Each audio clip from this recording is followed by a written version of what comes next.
It does not have to be a new year, a new you. It just has to be a healthier you in the new year, you guys. Make sure you check down below in the description box where you can find the links to TLC products, including the ISOT, the Nutriverse, the Life Drops, the Resolution Drops. There's just so many things there to help you in burning fat and staying healthy. There's even the new immune tea, which I'm going to order. So I can't wait to try that. And I hope they get the sea moss back. But I do love the sea moss from Mint and Ocean. I'm sorry, it's supposed to be a commercial. Yes, okay? Get those TLC products from me. And do not forget that my biggest life change has been through Kiara LASHAE, Team LASHAE, ifyoucanmove.com. You guys get cute little outfits from Peja and Amari. You also check out Just Move supplements because she is helping us with the energy. Okay, this is the energy supplement. Love it. Okay, just got my protein. Gonna get me some after I work out. So yeah, y'all, down below in the description box, support. So you guys are always asking me where I get my glasses from. So I thought I would finally give y'all a real little ad, okay? Firmoo, I can't see, bitch. Okay, I'm just playing. I'm just joking. These are my new Firmoo glasses here. Super cute, right? They are prescription because I'm totally blind. And I got these matte ones that I think are really dope. And I felt like they would go good with the fact that I no longer have hair. You know what I'm saying? But either way, you guys can use my link and give me credit and get you some glasses from Firmoo. Come on in. Sorry, y'all. Y'all know I'm weird. Whatever. Hey everybody, what's up? It's your girl Bondy Blue. Let's go ahead. Hey everybody, what's up? It's your girl Bondy Blue. Okay, follow me on Instagram and let's get into the video, right?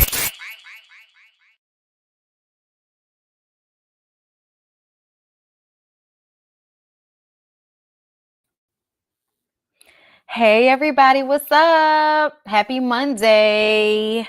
I'm back with another Iyanla Fix My Life, y'all. I hope y'all had a good Mother's Day, a good weekend. I hope y'all are having a good day, okay? And if you are not, I'm here to help, hopefully perk you up, okay? Let's perk myself up. Please like the video.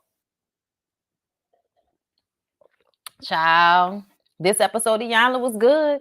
I'm glad it wasn't 2 hours, child, because that was not in the cards for me to have to watch a 2-hour episode of Iyanla for a third week in a row.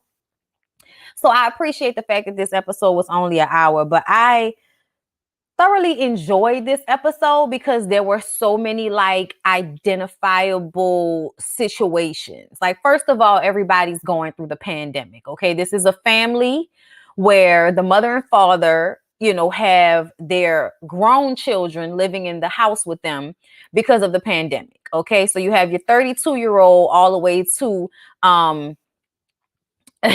left. Okay, Leilani. Okay, Leilani was a flight attendant. So pandemic happened, lost her job, moves back in with the parents. Then you have the 26-year-old right here, Lexi. That's her name. Okay. So everybody is here on Iyanla because of the mother, Erica. Okay. However, nobody else, including the father, Patrick, I don't have to point him out. You see who he is. Okay. Knows why they are there. They don't understand it. They don't know why they're here. And Iyanla basically is like, well, Erica wrote me. It seems as if everybody is here because of Erica, because of the mom, because of the wife. And what we come to understand from the conversation with the two daughters, and then later on, Patrick, the father, is that everybody showed up because they're scared of Erica.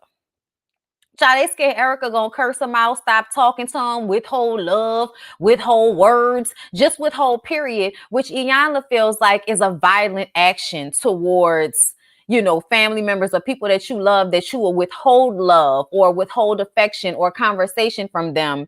And so they don't know how to handle you. They don't know how to take you. They don't know what to do with you because everything is a big deal. Everything is an argument. I personally understand what it's like to be around people like that, where every little thing turns into an argument, or it's always an overreaction to something, to where you feel so uncomfortable with just basic conversations about how you're feeling because the other person is going to get all upset about it. You know what I'm saying? And so that's how the children and how the husband feels about the wife. Okay. Now, funny thing, you got 32, you got 26 living in the house with their mom.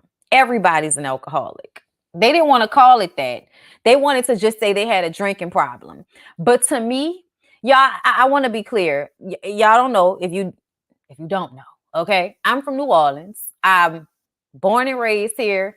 I still live here. Okay. We drink in New Orleans. It's a part of the culture to drink. But I feel like it's one thing to drink when you having a good time, to drink when you get off from work. Shout out to even be a functioning alcoholic.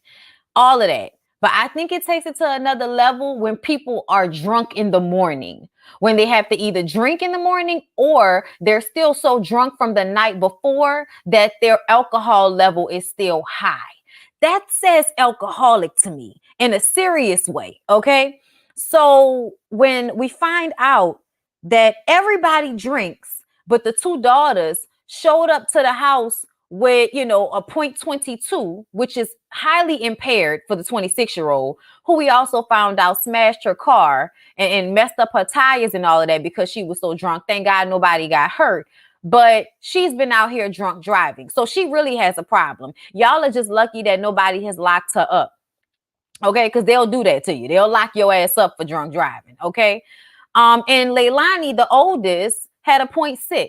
So you still got a little alcohol in your system from whatever y'all did, or separately together. But to me, that says that everybody is in some way, shape, or form a functioning alcoholic. And even though I get it, because like life is hard and alcohol makes things feel not as hard sometimes, I still feel like that's such a dark place to be in when you gotta drink in the morning. Just saying, like you gotta start your day on. Let me dole this shit.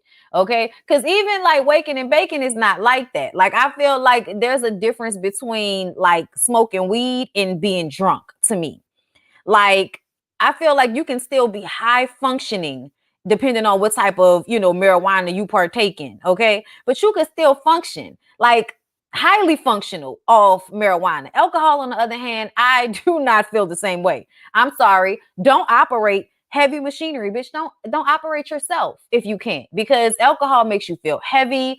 I think it severely impairs you in a way that marijuana doesn't. So to me, waking and baking is still different from let me get up and drink this alcohol because my day is just too tough already. Okay. So yeah, y'all, it was a lot. Y'all said that, dropping stuff. Y'all said that was a 32-year-old. I'm sorry. I believed, yeah, she was at a .6. The baby girl was at a .22. I'm like, oh, y'all weren't drinking. Y'all was drinking. Thank you. Okay. I was right. Because I thought, I was like, I could have sworn I heard she said the youngest one was the one that was the most toe up. But yes, y'all. So that's the issue. And I almost feel like they're glazing over it. Like it's not a big deal that they're drinking to this point, but that's because everybody has a history in their families, both mother and father, of their parental figures being functioning or not so functioning alcoholics, meaning that they're used to it. It's normalized for them. So now that your children are crashing cars and drinking in the morning, you're just like, oh, yeah, they drink a little bit too much, but we ain't really gonna worry about it too much. We're gonna wait till we get to Iyanla. Like, we would have to have a conversation way earlier on, but that would also mean that the parents had control of their own liquor intake, and it's obvious that they probably don't. So the dad comes out, once again, has no understanding of why he's there. Everybody's only there for the mom. The mom comes out. She explains her husband doesn't get it. She says they had all of these plans before he retired from the military. Once he retired, it was like he tapped out of everything. Right around the time that he retired, her mom was sick and needed her to be a caregiver. So Erica is taking care of her mother, on top of the fact of dealing with her marriage, on top of the fact of dealing with her kids. So she felt like, I have so much going on and there isn't a lot of appreciation for all of my sacrifice. And I also feel like she walked on eggshells around her mother, because her mother was like her, like a very starch individual, probably hard to express yourself, probably hard to be open emotionally with them, because they teach that you need to be a strong Black woman. Okay. And when you teach your daughters that they need to be strong Black women, you also have to teach them that within their strength, they should be allowed to falter. They should be allowed to have sensitive moments, to be empathetic, to even be weak if that's what it calls for. Everybody should be able to go through whatever the emotional situation is for themselves, because we are all human. You know what I'm saying? So when she instills in her daughters that they need to be strong, instead of allowing them to be in the space that they are in, you're trying to control how they are. You're trying to control their being. You're trying to control how they deal with their own emotions. And that is too much control. But it's because the mom grew up as the child of an alcoholic or of an addict. It's like, I didn't have control in my childhood. So in my adult life, I'm trying to control everything. You know what I'm saying? So that's the space that the mom is coming from. The father, on the other hand, had an angry, functioning alcoholic father, and he's trying to be the opposite of that. And in that, he taps out. He's not present. I've seen a lot of fathers that just because they're in the household doesn't necessarily mean that they're present. They can be there, but they're not really there. And so the mother ends up taking a lot of the responsibility for the kids emotionally, mentally, around the house, everything. And she then resents the father, because it's like, why are you not stepping in as a parent? And he's like, well, I'm trying not to be the angry, abusive dad. You know what I'm saying? So we're all kind of trying to deal with our own pathologies and our own issues that we haven't dealt with. We come together as a family, and then we kind of make those issues worse within one another. And we get two grown daughters that almost seem lethargic. You know what I'm saying? Like, when I was watching the two daughters, they're very lethargic, especially that younger one. I was just kind of like, I really would like to see what that boyfriend of hers looks like, because the fact that she out here drinking to this extent, to me, symbolizes she's a mess. No shade, but that's kind of what it felt like to me. And then that made me feel like, okay, so if you're a mess, what is this relationship that you're leaving your family's household to be in like? Like, what is that like for you? Because I feel like, are you running from your mom? Like, are you running from the stress of being in the house with your family, and then you're running into this relationship with this person? Is this relationship actually healthy for you, or is it an escape? Is it a way out? Thank you so much for the super sticker, Kendra. So when she was talking about that, I was just kind of like, I don't know how I feel about that, And the mom didn't know how she felt either, but that was a part of the problem. You make this face, you may not say anything, but you make this face that makes everybody feel uncomfortable with expressing themselves freely to you. You know what I'm saying? The fact that you just said, while she was talking to Iyanla, that she wants the girls to get out of her damn house. They grown. I want these grown ass women out of my house eventually, of course. Well, now your youngest daughter, 26, says, I'm going to move in with my man. He's going to come get me from the airport. And you're like, you're bothered by that. Oh, I didn't know. Well, you've made it so that they don't feel comfortable expressing things to you. You can't get mad at that now. Just understand what it is and stop feeling bothered, because that's a part of the issue that they're having with you, is that you're always bothered. You know what I'm saying? So she had to like collect her emotions and get her face together. Because this was the face. Get this face together, sis. Because you're making your children responsible for all of your emotions in a way that is unhealthy for them, because they can't even say or be honest about how they're feeling. Your husband can't even be honest about how he feels. Speaking of the husband, Iyanla talks to Patrick alone.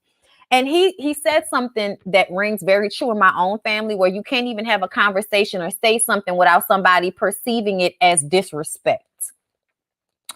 And that works on my nerves, because there's a difference. There's a difference between being honest about your emotions and being disrespectful. And I think that so often people feel like because something, because they don't want to hear something, because they don't like the way something was said, or even sometimes because they're on edge, everything is perceived as disrespect. And what you end up doing is manipulating and controlling everybody and making them not have honest responses or interactions with you out of fear. And that's basically what's going on between Patrick and his wife. I can't even talk to you. We can't even have a disagreement without you jumping off the edge with the disrespect. So now I have to retreat into myself, because as a man, if I raise up, if I holler, if I do whatever, it comes off as aggressive, as angry. I don't want to be that. So now I completely retreat into myself. And that's what the dad does. He doesn't even realize that him and his wife are roommates. He says they're at he rates them at a 4. 0 meaning it's over, we're out of here. I guess 10 meaning that they were great. I can't remember which the high number was.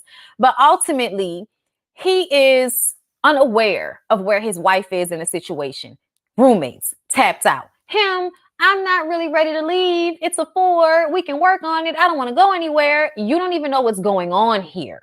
And so when Iyanla realized that he was unaware of where his marriage was, she took him outside, took him away from the camera. The camera was still able to shoot him out the window. Sorry, my nose is itching.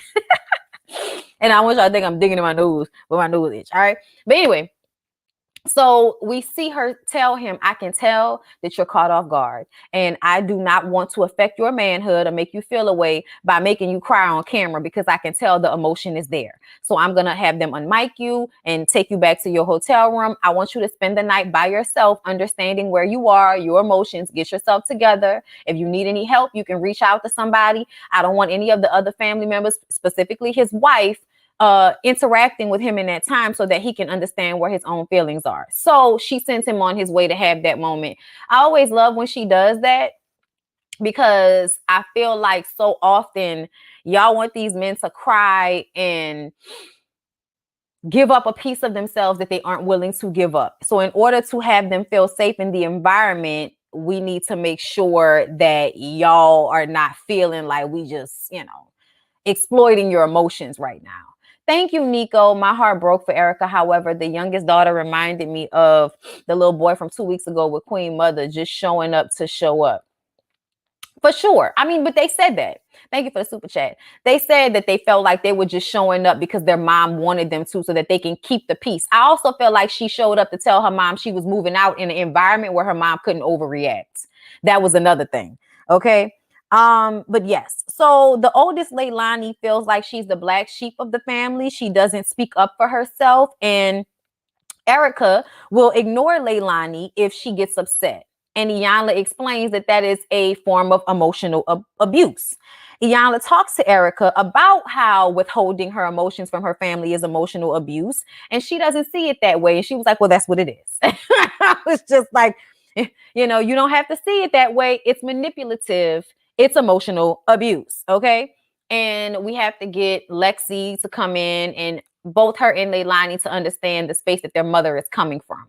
Okay. From the child of an alcoholic, from having a lot of instability in their lives, and now trying to control everything out of fear of what the childhood was like. So they needed to understand from a woman's point of view, their mom's position, because so often we see our parental figures as just that, parental figures, and not mothers, and not wives, or just women in general that are going through something that you yourself as a woman can go through. So you have to be able to see your parental figures as people, you know what I'm saying? And stop seeing them as parents that are infallible.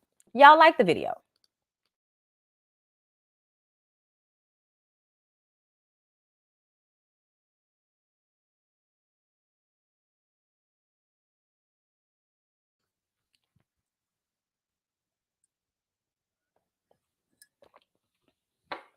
Okay. She knew it was emotional abuse because her mother did it to her. But see, this is what I want y'all to realize. We have a lot of different reactions to abuse. One of the reactions that we have is to feel like it's not that bad. Because I went through it, because I made it through it, it's not bad. It's not abuse. I'm okay. I'm doing fine. We do that. We do that. I do that. We all do that. Where we feel like because we made it out on the other side of something, because we are still able to take care of ourselves or show up as a positive person in the world, whatever the positive is, because we are able to still accomplish that, the abuse we've suffered is of no consequence, therefore not really abuse. When really, it's abuse. You just made it through the abuse. You're just now a subject of the abuse, and it may not have torn you down the way it does other people, but everybody's experience is different. Thank you, Terry, for the for the Cash App. Okay. So yes, Erica and Leilani talk. And they talk about how Leilani is empathic. She might be an empath. She might be an empathetic person. She feels everything that goes on in a family. And because she is feeling the things y'all don't want to deal with, y'all shut her down. Y'all shut her emotions down. You tell her to be strong instead of being sensitive, because her really dealing with the emotions is uncomfortable for you. You know what I'm saying? And I felt like that was really something that I tapped into, because I do feel that I am an empathetic person and I do feel everything. And that makes it very hard for me sometimes. In all honesty, I've been having a very hard week, like in general, emotionally. And being around, like I went around my family yesterday, being around them really helps, and uplifts me. I be missing them all the time. So whenever we get together, it makes me feel good. But at the same time, like as an adult woman, I'm still dealing with my issues in a way where you don't want to be a burden to other people. You don't want to share too much with people. You know what I'm saying? Like it's always trying to walk this fine line of dealing with where you are as a woman in your emotions during transitional periods. And early 30s is transitional period. You know what I'm saying? So when she was talking about what it feels like for her being so emotionally, sensitive to things, and how people will make you feel bad for that. Like I was just kind of like, I see you. Okay, listen, sis, I see you. But it was a very emotional moment when Erica told her daughter, Leilani, that she was proud of her and that she does, see her for who she is and not always in this place of discontent or feeling away. You know what I'm saying? Because if a mom is always upset about something and she shows herself as always bothered and upset, you start to think it's because of you. You start to think that you're, not a good kid or, whatever. And it just meant so much for her mom to express to her that she was proud of her. And I love that moment. Okay. That's when Lexi told her that, she gonna move in with her man, and the mama wasn't happy. And Iyanla was like, get that face together, girl. Okay. We talked about the daddy overcorrecting, his behavior. But they had this moment where they bring in Erica and Patrick to talk to each other and having to find themselves again in their relationship. They've been together for like 20 some odd years. And nobody wants to break up a marriage of that long, because obviously with everything that's happened, you have to still feel love for each other to still be here. You know what I'm saying? So can it be figured out? And it seemed like it could. Honestly, it seemed like they were waiting to have this conversation in a comfortable setting, because she softened up immediately in front of him. It was just like, I want to be happy. I want to be excited about us. I want to feel all those good feelings again in our relationship. And when somebody can come to the table and say that, it's not over, because they both still want it. So as much as she feels like they're roommates, I think it's because men can detach themselves in a way and stay in the same space. Like, I don't really talk to you. We don't really do anything together, but the love, the commitment, my mindset about the relationship is the same. Women, on the other hand, I think when things change emotionally for us, when we feel like, okay, this is not good, this is not good, this is not good, it is now falling apart in our minds. We're not like, oh, it's still all good, even though we're not getting this, and this. No. Okay. We're still in a mindset of it's an issue. It's a problem. Okay. So I think the difference between the way men see things and the way women see things as far as like issues emotionally, men don't always tap into that as it is. So when there's a break, you know what I'm saying, in a link, in a chain, they don't necessarily clock it or perceive it the way women do. And women, you know what I'm saying, we'll take it to that's why she said we're roommates. Like, we about to break up, nigga. You don't even know. Okay. And I think a lot of times that's how men are, because they don't realize how retreating into themselves kind of feels like emotional neglect to their women. So they say that going forward, they have to hold each other accountable. They have to be honest with one another, and specifically everybody being able to tell Erica, the mama, how they feel about her, and to check her when she's controlling, to check her when she's being out of pocket and not giving them the space to be because she wants to control the situation. But yeah, so eventually, you know, we bring the family together. We have our understandings that we need to do something about the liquor. Everybody's doing a little bit too much. You know what I'm saying? And we see Lexi did move in with her man. Leilani is trying to find another job. The dad stopped drinking as much and started to work out, and the mom pulled back on her liquor as well. But see, when people tell me they lessened, that sounds good, but that also makes me feel like, but are you an alcoholic? Because pulling back does not change the fact that you probably still drinking more than the average. So I just wonder, what does that mean when people say that? Does that mean, oh, I'm going to act like I don't really have a problem for right now? You know what I'm saying? But it does sound good that the marriage, you know, if he getting in shape and working out, that'll eventually get to a space for him where it's good for everybody. He look good, he's feeling good, then she'll feel good. And, you know, hopefully that energy will bounce off of one another. Them daughters need to get their life together because they seem so sad and depressed, child. Moments with Mickey, thank you for the super chat. Episodes like this remind me that I'm not alone as I go through this transition of early 30s and redefining myself as a woman, loving the breakdown. Thank you so much for the super chat, and thank you for that comment, because I often feel that way.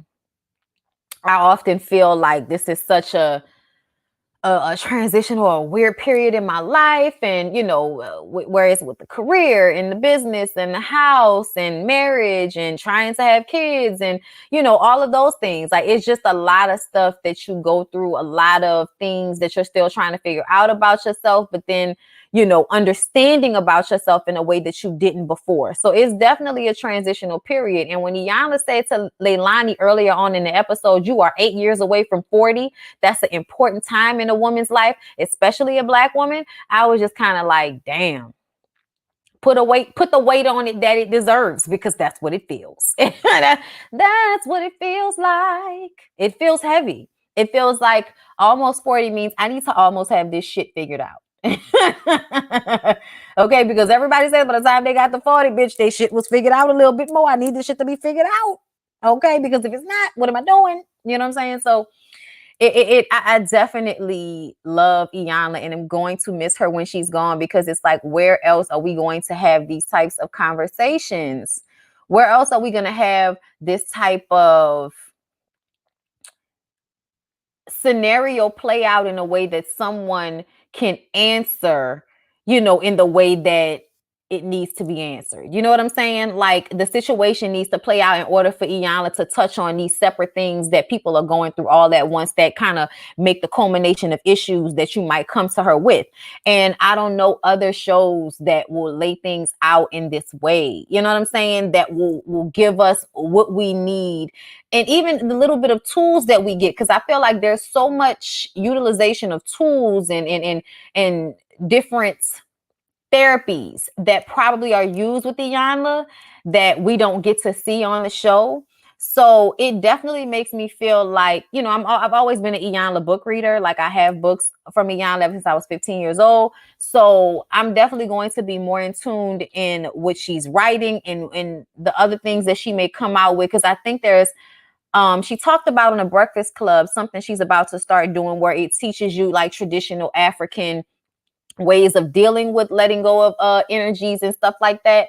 And I'm interested because I feel like so often Black people are always trying to use white people ways of dealing with our emotional traumas. And it's unrealistic. It's unrealistic. We're not them. They're not us. What works for them isn't going to always work for us. And I think that because we live in a society where Black people have had to get along. So whatever white people do, we have to then follow suit behind because we have no other example of what we're supposed to be doing. Whether it comes to dealing with our emotions, our souls, our energy, it's different. Culturally, we are different. Therefore, we should be dealing with our emotions and our issues in a way that is complementary and congruent with who we are and what we've been through as a people. That's why, I feel like people really should be branching out and understanding African traditions as far as how people dealt with mental and emotional issues, because we can find a lot of substance in real healing in those processes because they are traditional and innate to who we are. And we've been separated from it. We've been separated from it. We don't know how to do it. We don't, have the education. We don't have the access to know. So I feel like Iyanla is definitely one of those people that will bring that to the consciousness of Black people. And we need that because it's been so much stripped away. And everybody wants to act like, everybody, oh, get over slavery. It's like, bitch, I'll get over it when it stops being an issue in my life now.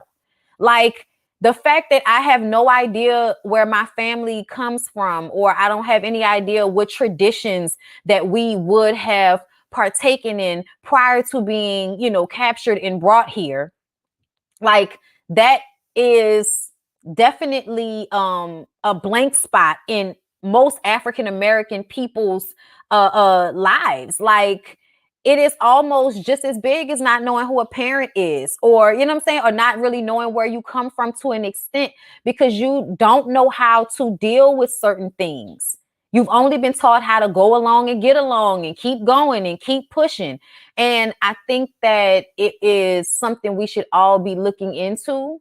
Not to take ourselves away from God and Jesus, because people always love to think that anything outside of the box of what they've learned in a church environment is devil worship or evil or not worth their time or energy. And I feel like we do ourselves a disservice when we continue to perpetuate negative ideals about what is innate to Black people. Okay? Just saying. All right. But yes, y'all, that's all I got. I think there's an adjustment in every stage in life, 30s, 40s, 50s. We never stop growing to reach true wholeness. Absolutely. Absolutely. But just as there's a transitional or adjustment phase, I feel like we are on steps. We should be on steps. Meaning my transitional period in my 30s is definitely better than the one I had in my 20s. And in the 40s, I expect it to be better than my 30s, and so forth and so on. You don't ever stop learning anything until the day you die. But I also feel like we should not be repeating the same mistakes over and over again. So there needs to be a mindset of how to be better as a person throughout our years on earth. And I feel like that's another thing that people don't really think about. Everybody's so worried about how to make it and how to live the type of life that they want to live and how to do what they want to do. And they don't think about how to be a better person or how to evolve as a person and what they would want to be, as far as how they are and who they are to the people around them. So, just thoughts from, Fix My Life. And I think we should always be trying to, do better individually as a person, as a woman, as a man, in our mindset, what we want to do, our feelings, our emotions, and how we handle ourselves, so that as we get older, we're growing and not repeating the same mistakes and having the same issues over and over again. Feel me? Okay. Why are YouTube taking a like? I don't know. Y'all know they be hating on me. Y'all know us Black YouTubers don't be getting the most love out here, especially not me, child. They take my subscribers. I get a little bit of subscribers, I notice, you got, it'll say like 86,011 or something like that. You come back, it's 86,004. You know what I'm saying? So it's always something. But either way, you guys, I'll be back for Real Housewives of Atlanta shortly. So you guys get ready, and hopefully you enjoyed this video. Share it. Y'all know I'm on my road to 100K, hopefully, if I ever make it there.